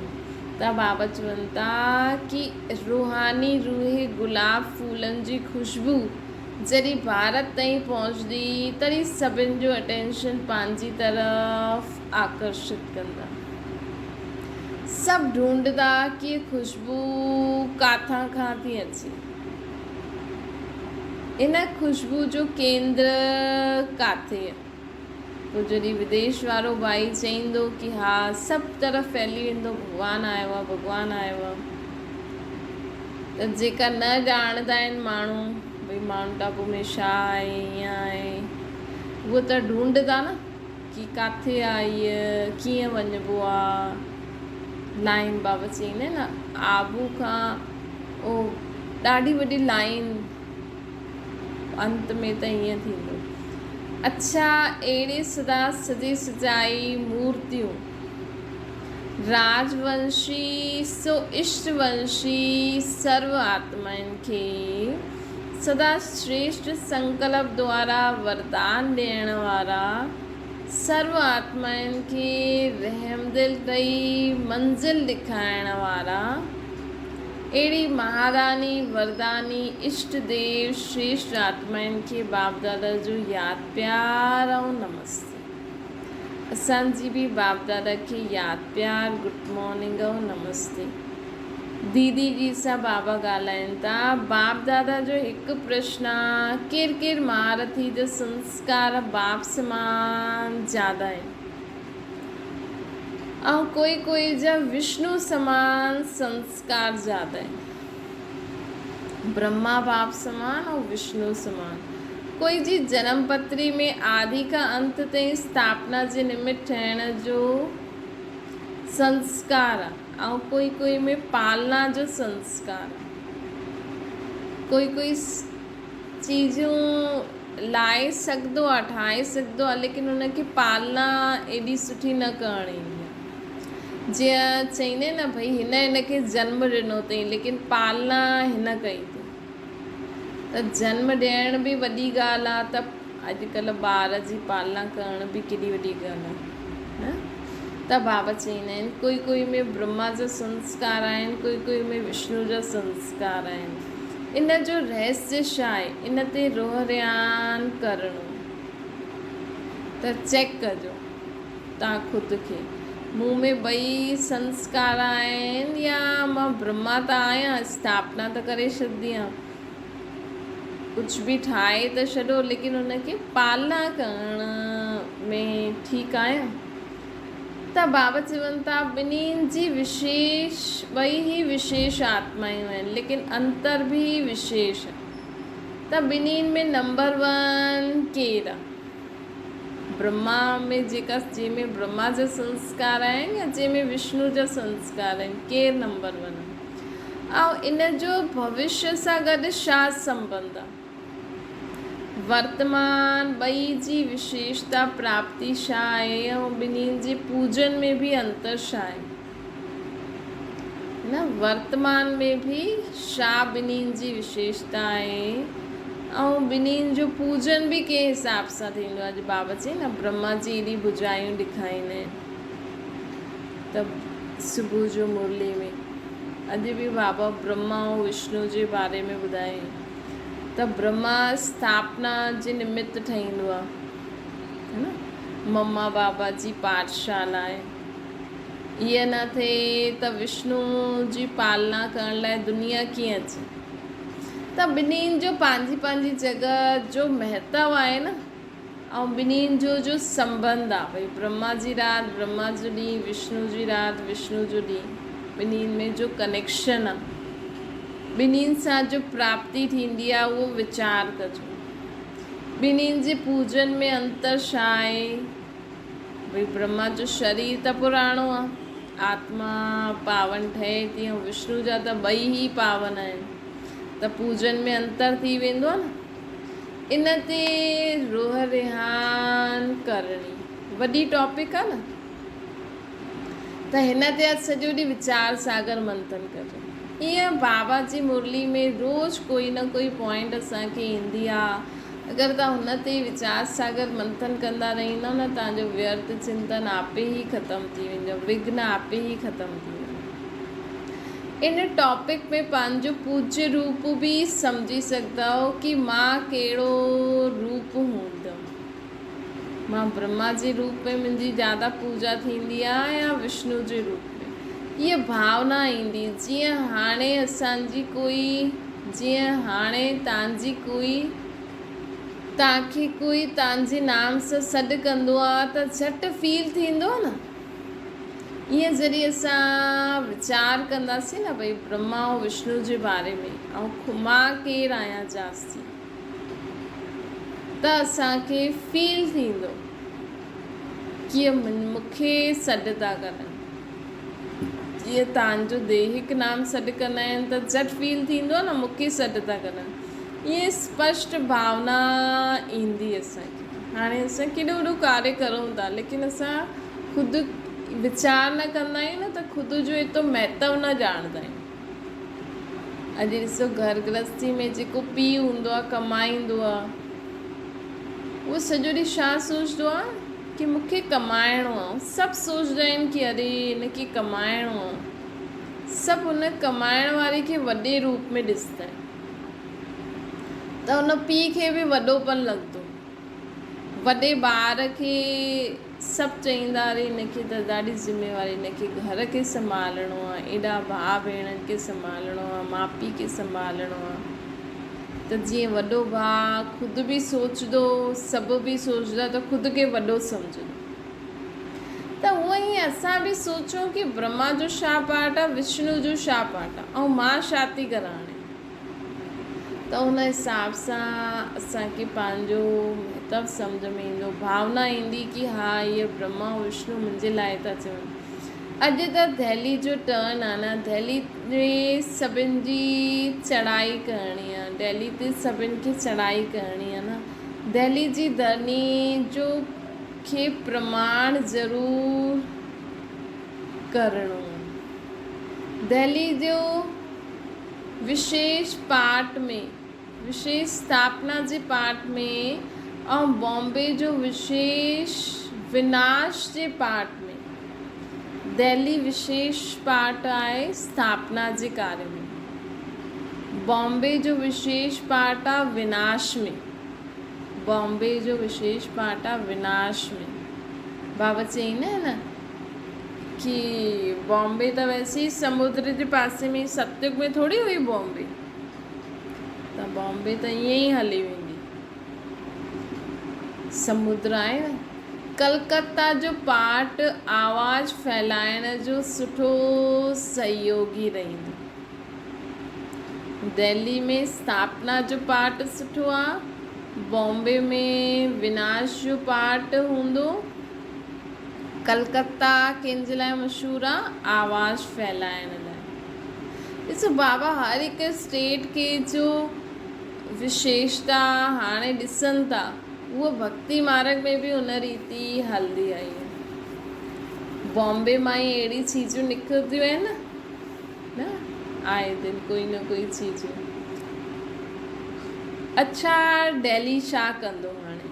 दिल्ली खे ॾींहुं चइबो, दिल्ली खे दिलि चइबो आहे न, त दिलि जी धड़कन कहिड़ी आहे?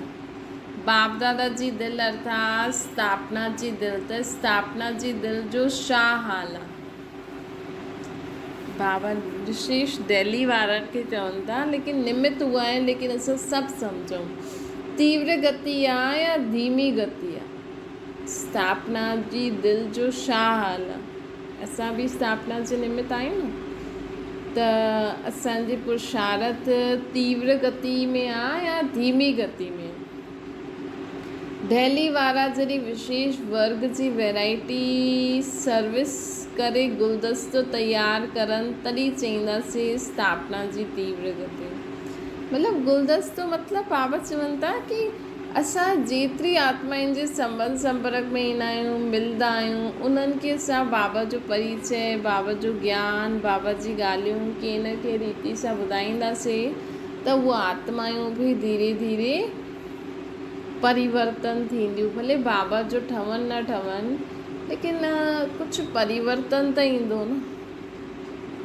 न धीरे धीरे। पोइ बाबा जी बि ठहींदियूं। बाबा जे घर में जो प्रोग्राम थींदा आहिनि, त उन्हनि में त सभी अलाउ हूंदा आहिनि। कोई कोई प्रोग्राम में अज्ञानी बि अलाउ हूंदा ई आहिनि, त कॾहिं उन्हनि खे वठी हलो, रोज़ु उन्हनि खे ॿुधायो, ईअं ईअं तव्हांखां पुछनि था एॾी सुठी ॻाल्हियूं किथां सिखंदा आहियो, त उन्हनि खे ॿुधायो।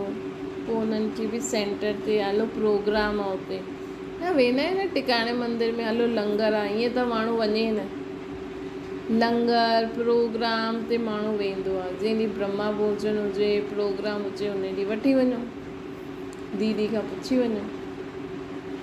त ईअं ईअं बाबा जो ठहींदो, त तव्हां बि जीअं बाबा खे ॿारनि खे लाइक़ु ठाहे करे गुलदस्तो प्रदान कंदा आहिनि। त बाबा चवनि था दिल्ली वारा जॾहिं विशेष वर्ग जी वैराइटी, वर्ग मतिलबु अलॻि अलॻि विंग्स जो ठहींदियूं आहिनि न, पुलिस वारनि जी, हॉस्पिटल वारनि जी, जेल में बि सर्विस थींदी आहे, हर जॻह बाबा जी ॿार सर्विस कंदा आहिनि। त इहे अलॻि अलॻि वर्ग थी विया। इन्हनि में सेवा करे ॿारनि खे बाबा जो ठाहे करे बाबा खे ॿुधाइणु, मतिलबु गुलदस्तो तयारु करणु। सभी संपर्क जो धाॻो, हाणे संपर्क जो धाॻो न ॿंधियो आहे, पहिरियों संपर्क में लायो, पोइ धीरे धीरे उहो ॿार बि ठही वेंदो। दिल्ली जी तरफ़ सभिनि जी नज़र आहे न, बाप जी नज़र आहे त सर्व जी नज़र आहे। सॼी स्थापना जी बिंदी बि हुते ई आहे न, राज्य जी बिंदी बि हुते ई आहे, त सभिनि जी नज़र बिंदु तरफ़ वञणी खपे। दिल्ली जी महावीर पांडव सेना त ॾाढा आहिनि। पांडवनि खे मिली करे हर मास कोई सबूत ॾियणो खपे, छो जी दिल्ली जे सपूत मशहूरु आहिनि। सपूत अर्थात सबूत ॾियण वारी आत्माएं। दिल्ली जी सेवा जी प्रमाण, दिल्ली सां सेवा जी प्रेरणा मिलणी खपे, बाबा चवनि था। जीअं सेंट्रल गवर्नमेंट आहे, त सेंटर द्वारा सर्विस स्टेशन खे डायरेक्शन मिलंदो आहे न, त ईअं ई दिल्ली में रोज़ु अगरि आत्मायूं नई नई सेवा करनि, त उन्हनि खे कॉपी सभु कंदा आहिनि। हर हिकु हिक ॿिए सां सिखंदो आहे न, भई तव्हां कीअं कंदा आहियो, ईअं कीअं कंदा आहियो। ईअं बाबा चवनि था दिल्ली कोई नए नए प्रोग्राम करे ऐं सभु सिखे। वैसे सेवा जा प्लान्स व सेवा जी नवीनता में लाइण जे लाइ पार्लियामेंट हुजणी खपे। जॾहिं सभु टीचर्स जी मीटिंग थींदी आहे, उन समय मधुबन में छा लॻंदो आहे, पार्लियामेंट हाउस ई थी वेंदो आहे न। इहे ई पांडव भवन, पांडव गवर्नमेंट जी पार्लियामेंट आहे। पहिरियों त पांडव भवन ई हुयो, हाणे त शांतिवन में थींदी आहे न। उन समय सभु टीचर्स अची करे ऐं पंहिंजे पंहिंजे क्षेत्र में असां छा छा कंदा आहियूं, उहो सभु ॿुधाईंदा आहिनि। जीअं पार्लियामेंट में बि ईअं ई थींदो आहे न, हर क्षेत्र जो माण्हू हूंदो आहे, ऐं उहो पंहिंजे क्षेत्र जी उन्नति जे लाइ कोई न कोई सुझाव रखंदो आहे, कोई न कोई डिमांड कंदो आहे, असांखे एतिरा फंड्स खपनि, असांखे इन्हनि जी मदद खपे। ईअं ई थींदो आहे पार्लियामेंट में बि। त पंहिंजे जॾहिं एनुअल मीटिंग थींदी आहे या कॾहिं बि थींदी आहे त उन में बि ईअं ई थींदो आहे। त पार्लियामेंट में सभु तरफ़ जी सर्व मेंबर्स जी राय वठी नयो रूल बि तयारु थींदो आहे न पार्लियामेंट में। जो नया नया रूल्स तयारु थींदा आहिनि उहे बि पार्लियामेंट में थींदा आहिनि। त दिल्ली सां हर मास विशेष प्लान्स आउट थियणु खपनि, तॾहिं समाप्ति समीप ईंदी ऐं हिन पार्लियामेंट हाउस में जय जयकार थींदी। निमित्त कोई ठहींदो ई आहे न। पांडवनि सुठी तरह ॿुधियो, शक्तियुनि जे बिना पांडव कुझु न करे सघंदा आहिनि। हिते बाबा माताउनि खे भेणनि खे अॻियां रखियो अथई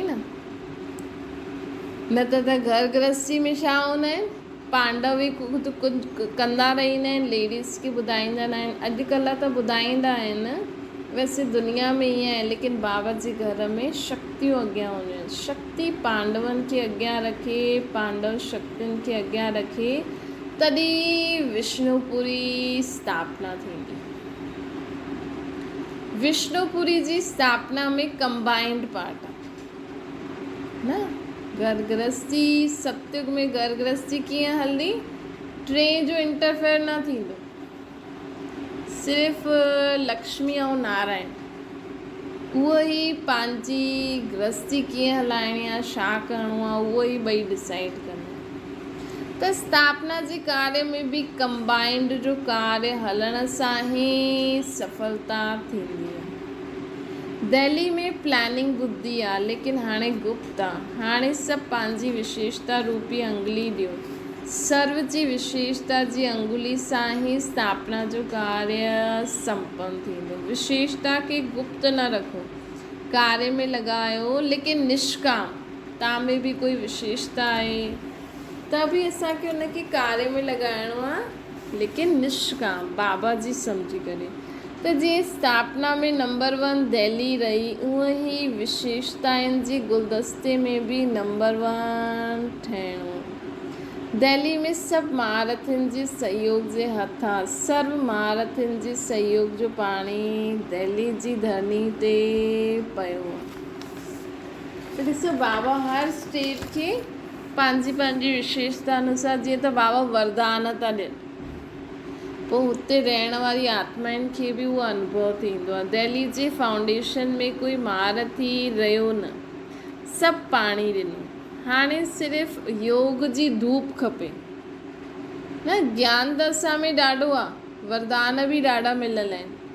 आत्मा जन्म ते ई बाबा सभु कुझु ॾींदा आहिनि, लेकिन उहो ॿाहिरि कॾहिं निकिरंदो, जॾहिं असां योग लॻाईंदासीं। योग जी धूप रखो, पोइ ॾिसो केतिरी विशेष आत्माउनि जो प्रत्यक्ष फल। हिकु पेड़ खे बि पाणी ऐं धूप ॿई खपे न।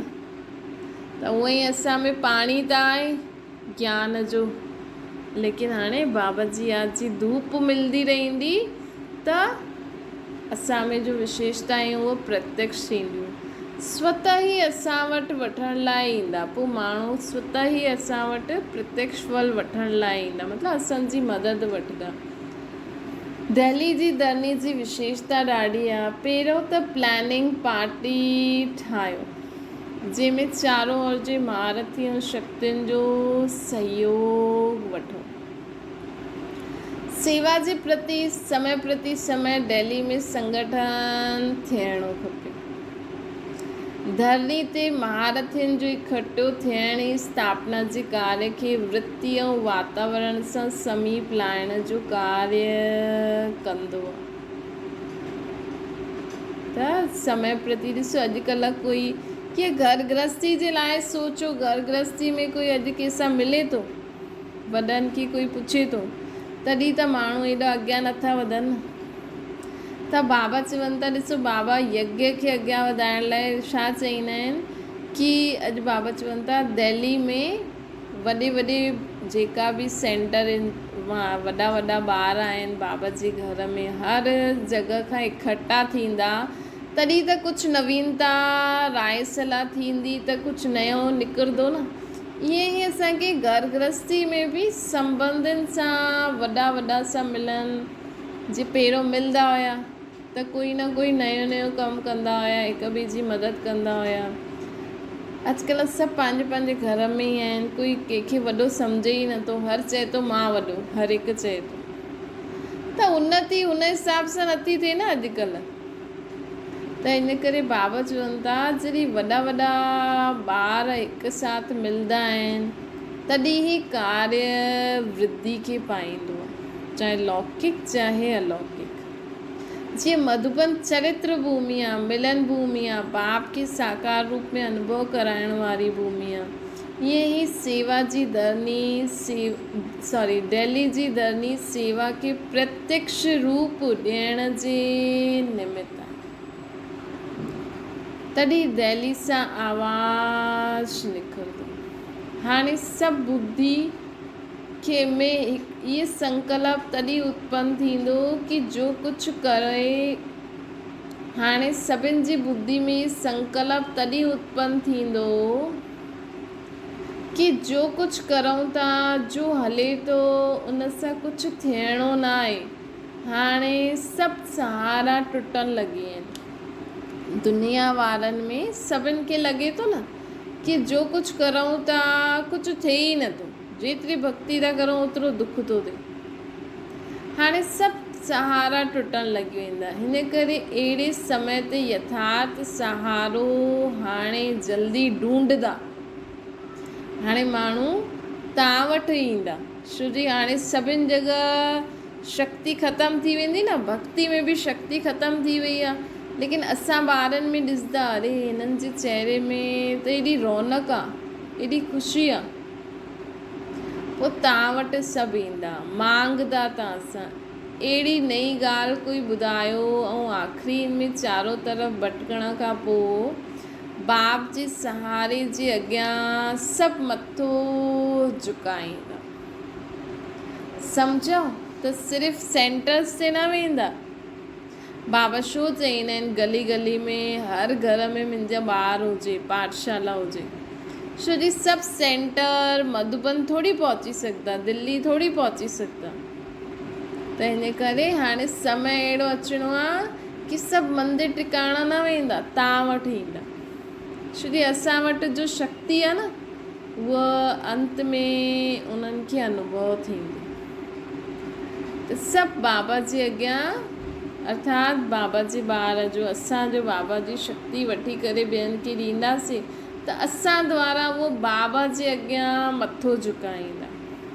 सम्झो हाणे दिल्ली वारनि खे छा करिणो आहे, त निमित हिकु दिल्ली ठहींदो। लेकिन बाबा से सभी ॿारनि खे चवनि था, अच्छा ओम शांति, बाबा खे यादि करो।